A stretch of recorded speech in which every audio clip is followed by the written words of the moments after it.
Today we start measurement of length. So its first topic is order of magnitude. Order of magnitude क्या होगा पहले ये पता होना चाहिए तभी आप measurement of length कर सकते हो. तो फर्स्ट है आपका order of magnitude. Order of magnitude क्या कह सकते हो, ये वो क्वांटिटी है जिसे आप एक्सप्रेस करते हो इन द पावर ऑफ 10. ये नियरेस्ट वैल्यू देता है उस क्वांटिटी के इक्वली से समझते हैं कि ये कैसे आएगा. देखो क्या है ये, order of magnitude of a quantity is defined as the power of 10 which give us value nearest to the actual value of the quantity. तो एग्जाम्पल दे रखा है, एग्जाम्पल क्या दे रखा है, रेडियस ऑफ अर्थ दे रखा है. So radius of earth is 6400 kilometre. We convert it into metre, that is 6.4 into 10⁻6 metre. So हम यहाँ क्या करते हैं, 6.4 को एज अ 10 कंसीडर करके चलते हैं. ठीक है, ये रीज़न मैं बताऊंगी आगे कि इसे 10 क्यों कंसीडर किया है हमने. तो 6.4 को हमने 10 कंसीडर किया है. तो साइज़ ऑफ अर्थ यहाँ से कितना आ गया, देखो 10⁻6 पहले ही था. 6.4 को अगर हम 10 कंसीडर करके चल रहे हैं तो 10 मल्टीप्लाई बाई 10⁻6 आएगा. तो एक्चुअल साइज़ क्या आ जाएगा अर्थ का, 10⁻7 आ जाएगा. अब देखो 10 की पावर में मैंने जो क्वांटिटी एक्सप्रेस किया है एक्चुअल क्वांटिटी से नियरेस्ट वैल्यू दे रहा है वो आपको 6.7 इंटू 10⁻6 को जब आप राउंड ऑफ करके लिख रहे हो तो वो 10⁻7 मीटर दे रहा है. It means order of magnitude इसका क्या रहेगा, साइज़ का 7 रहेगा. जो 10 की पावर है आपको एक्सप्लेन करके देगी वैल्यू, वही उसका ऑर्डर ऑफ मैग्नीट्यूड रहेगा.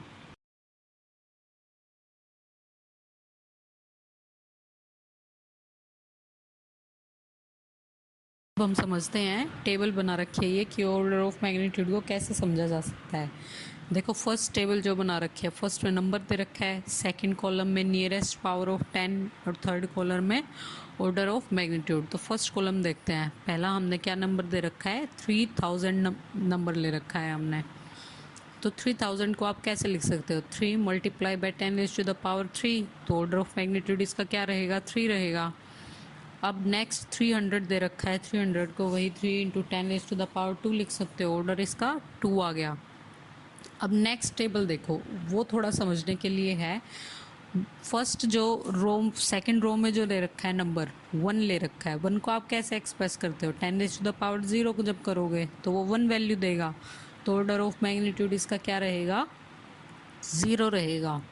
अब नेक्स्ट है 51 को अगर मैं 5.1 इंटू 10⁻1 लिख दूँ, सिर्फ मैथमेटिकल रीअरेंजमेंट किया है और कुछ नहीं कर रखा, तो वो सही रहेगा. अब देखो 5.1 की जगह मैंने 10 लिया है, वो किस लिए, 10 किस लिए लेके चलोगे, 5.1 की वैल्यू ग्रेटर देन 5 है. इन्होंने एक स्पेसिफिक वैल्यू ले ली कि अगर कोई भी वैल्यू ग्रेटर देन 5 है तो वो 10 की तरह कंसीडर होगी, अगर लेस देन 5 है तो वो 1 की तरह कंसीडर होगी. तो बस ये ध्यान रखना है आपको, 5.1 इज़ ग्रेटर देन 5 तो 10 की तरह कंसीडर होगी. तो 10 मल्टीप्लाई बाई 10⁻1, तो यहाँ से ऑर्डर ऑफ मैग्नीट्यूड आपका 2 आ जाएगा.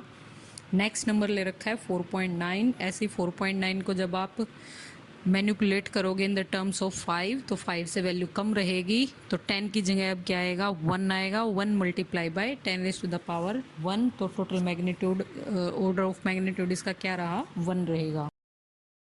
अब है इसमें range of variation of length. देखो लास्ट चैप्टर में आपने पढ़ा था कि दो तरह से आप किसी की डिस्टेंस की मेजरमेंट ले सकते हो. फर्स्ट, जब आपको क्वांटिटी क्या दे रखी है, लार्ज वर्ड में दे रखी है, दैट इज़ मैक्रोकॉस्म. और जब आपको स्मॉल वर्ड में दे रखे है दैट इज़ माइक्रोकॉस्म. जो मैक्रो रहेगी उसकी क्वांटिटी लार्ज आएगी, लार्ज डिस्टेंस आएगा, तो ऑर्डर ऑफ मैग्नीट्यूड भी ज़्यादा आएगा. और माइक्रोकॉस्म के केस में क्या लेके चल रहे हो, स्मॉल वर्ड लेके चल रहे हो. स्मॉल वर्ड आप कैसा लेके चल सकते हो, जैसे साइज ऑफ प्रोटॉन ले लिया, हाइड्रोजन एटम का साइज़ ले लिया, वेवलेंथ ऑफ विजिबल लाइट ले ली. तो ये सारी की सारी क्या है, इनकी ऑर्डर ऑफ लेंथ क्या रहेगा, बहुत ही कम रहेगा. और मैक्रोकॉस्म में कैसी क्वांटिटी आ जाएगी, रेडियस ऑफ अर्थ है, रेडियस ऑफ सन है, रेडियस ऑफ मून है, या फिर डिस्टेंस बिटवीन 2 सिटीज़ हैं. ये सारी की सारी क्या रहेंगी, लार्ज क्वांटिटीज़ रहेगी. तो इनका ऑर्डर ऑफ लेंथ या फिर ऑर्डर ऑफ लेंथ भी क्या रहेगा, ज़्यादा रहेगा. अब टेबल बना रखी है इसमें. फर्स्ट टेबल में देखो सीरियल नंबर 1 पे दे रखा है हमने radius of proton. Radius of proton नाम पढ़ते ही माइंड में स्ट्राइक होगा कि ये स्मॉल वर्ल्ड के लिए है, माइक्रोकॉस्म के लिए है, तो इसका ऑर्डर ऑफ लेंथ भी क्या रहेगा, स्मॉल रहेगा। स्मॉल कितना रहेगा, 10⁻⁻15 मीटर। अगर ऑर्डर ऑफ मैग्नीट्यूड पूछ रखा है तो -15 मीटर आएगा वो, ठीक है। ऑर्डर इस केस में कितना आएगा, -15। Second, size of atomic nucleus, order of length कितना दे रखा है, 10⁻⁻14। तो ऑर्डर ऑफ मैग्नीट्यूड अगर आपसे पूछे तो -14 आएगा इस केस में। नेक्स्ट है रेडियस ऑफ अर्थ। अभी पढ़ा था हमने रेडियस ऑफ अर्थ में, ऑर्डर ऑफ लेंथ कितना रहेगा, 10⁻7। और इसका अगर ऑर्डर ऑफ मैग्नीट्यूड पूछें तो वो 7 के आसपास आएगा, 7 ही आएगा।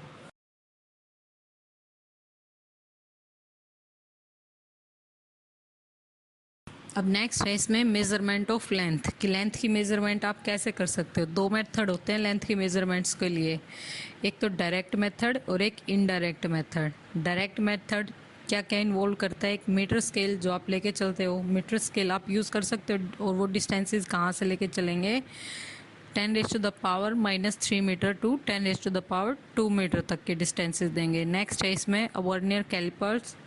वर्नियर कैलिपर एक डिवाइस है जो डिस्टेंसेस की मेजरमेंट में ही यूज़ होता है, और कितने डिस्टेंस तक यूज़ हो सकता है, up to 10⁻⁻4 metre. Small distance की मेजरमेंट्स के लिए यूज़ होगा। नेक्स्ट है स्क्रू गेज या फिर स्फेरोमीटर, और ये कितने डिस्टेंसेस तक लेके चल सकते हैं, 10⁻⁻5 मीटर तक। ये भी स्मॉल डिस्टेंसेस है, देखो सारे के सारे स्मॉल डिस्टेंस। पिक्चर शो कर रखी है, फर्स्ट में है हमने वर्नियर कैलिपर ले रखा है, और सेकंड इमेज में दे रखा है हमने स्क्रू गेज। स्क्रू गेज में 2 स्केल होते हैं, देखो दोनों में, वर्नियर कैलिपर में भी और स्क्रू गेज में भी 2 स्केल होते हैं आपके। एक मेन स्केल रहेगा, स्क्रू गेज में देखो लिखा भी हुआ है, एक मेन स्केल रहेगा और एक सर्कुलर स्केल रहेगा। जब आपके प्रैक्टिकल होंगे तो दोनों से रीडिंग लेनी सिखाएंगे आपको। And the next method is indirect method. Indirect method अब किसके लिए यूज़ होंगे, जो लार्ज डिस्टेंसेस के लिए यूज़ करते हैं हम, ठीक है। सो indirect method for measurement of large distances. अब इसमें लार्ज डिस्टेंसेस कैसे आएंगे, डिस्टेंस ऑफ अ प्लैनेट और स्टार फ्रॉम अर्थ, तो उसे हम किससे मेज़र करते हैं, पैरेलैक्स मेथड से मेज़र करते हैं। पैरेलैक्स मेथड अब क्या दे रखा है, देखो पैरेलैक्स मेथड समझो पहले क्या होता है।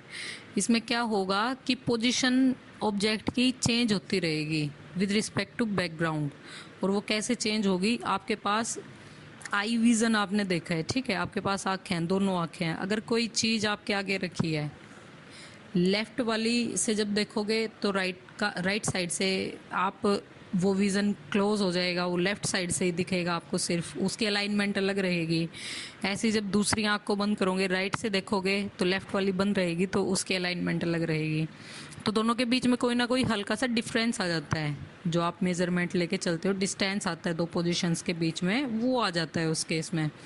तो जब आप लार्ज ऑब्जेक्ट्स के केस में पढ़ के चलते हो तो पैरेलैक्स मेथड इसीलिए यूज़ होता है। पैरेलैक्स मेथड है क्या, इसे देखो, पैरेलैक्स इज अ डिस्प्लेसमेंट और difference in the apparent position of an object view along to different line of sight। देखो जो दो डिफरेंट लाइन ऑफ साइट से अगर आप किसी एक ऑब्जेक्ट को देख के चलते हो, उनके बीच में जो डिस्प्लेसमेंट डिफरेंस आ रहा है उसे ही पैरेलैक्स बोलते हैं हम। और आगे देखो क्या दे रखा है, and is measured by those two lines, distance between the two view points is called basis. अब ये समझते हैं कि ये क्या दे रखा है, ये रहा, इसमें बना रखा है, एक पेन ले रखा है, दो व्यू पॉइंट्स बना रखे हैं, view point A, view point B.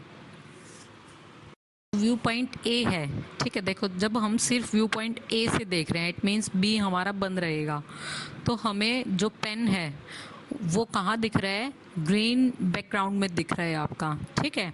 फिर हम व्यू पॉइंट ए को क्लोज करते हैं, व्यू पॉइंट बी से देखा जाएगा। जब व्यू पॉइंट बी से देखा जा रहा है तो उस टाइम पे आपका जो पेन है वो कहाँ अपीयर हो रहा है, अपीयर ओवर रेड बॉक्स। तो देखो दोनों के बीच में एक डिस्टेंस आ रहा है, व्यू पॉइंट ए और व्यू पॉइंट बी के, तो वो जो डिस्टेंस रहेगा उसे ही हमने बेसिस बोला है, और यही आपका मेथड आपका पैरेलैक्स रहेगा। पैरेलैक्स अब क्या रहेगा, दो व्यू पॉइंट्स के बीच में जो आपका डिस्प्लेसमेंट आता है या फिर जो डिफरेंस आता है उसे ही आप पैरेलैक्स बोलोगे, और जो डिस्टेंस रहेगा उसे आप बेसिस है आपका measuring distance of a planet using parallax method. कि पैरेलैक्स मेथड को आप यूज़ करके कैसे निकाल सकते हो प्लैनेट्स का डिस्टेंस, या फिर आप बोल सकते हो कि एस्ट्रोनॉमिकल ऑब्जेक्ट्स का डिस्टेंस भी इसी से कैलकुलेट होगा आपका। देखो इसमें एक डायग्राम बना रखा है जिसमें एस पोजीशन ऑफ प्लैनेट दे रखी है, ए और बी आपके क्या दे रखे हैं, व्यू पॉइंट्स दे रखे हैं जहाँ से आप एस और एस को देखते हो। जब ए से देखोगे तो डिस्टेंस डी आ रहा है, बी से देखोगे एस को तो डिस्टेंस डी आ रहा है, पर दोनों के बीच में डिफरेंस क्या रहेगा, लेंथ वाइज ए और बी के बीच में बी से मेजरमेंट दे दी, और थीटा क्या रहेगा उस केस में, पैरेलैक्स एंगल रहेगा। तो यहाँ से आपने क्या पढ़ रखा है, theta is equal to B divide by D.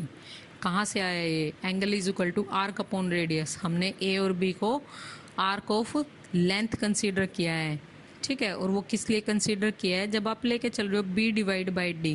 देखो अगर आपका प्लेनेट फार है, बहुत ज़्यादा डिस्टेंस पे है आपसे, तो B divide by D obviously distance ज़्यादा रहेगा तो रेशो कम रहेगा।